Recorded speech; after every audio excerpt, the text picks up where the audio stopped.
Zawat and you're watching PBA Draft Room TV. Napapansin po namin na 88% ng aming viewers ay di pa nakasubscribe. Kaya kung nagustuhan niyo naman po yung video bilang tulong lang sa aming channel, ay hinihiling lang po namin na pakipindot ang like, subscribe button at notification bell. Maraming salamat mga ka-Draft Room! Welcome back po mga ka-Draft Room. Halos every draft ay palaging may UE player na nakakapirma sa PBA.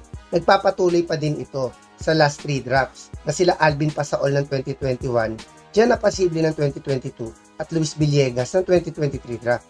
Sila ang planong sundan ng featured player natin ngayon. Siya po ay ang 6'4" power forward na si Abdul Sawat.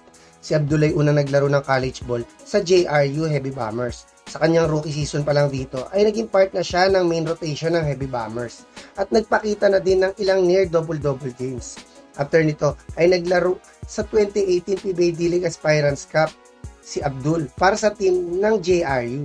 Dahil sa kanyang versatility sa forward position ay nirecruit siya ng UAAP school na UE Red Warriors.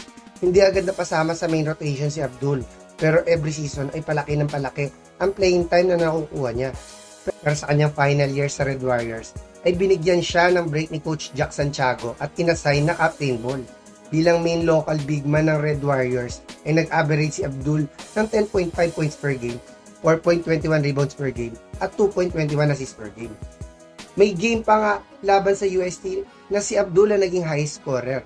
Ang laro ni Abdul ay may similarities kay Robbie Celis dahil sa kanyang decent attacking to the basket at quickness para sa kanyang big frame. May shades din siya ng pagka-Carl Brian Cruz dahil sa kanyang reliable outside shooting at decent inside game. Kakapirma pa lang ni Abdul sa Batangas at maglalaro na sa upcoming MPBL season. As of now, ay pwede nang makuha sa 3rd round si Sawa. Pero kung matutulungan niya ang Batangas makapasok sa finals, ay baka kahit sa 2nd round ay makuha na siya sa upcoming draft.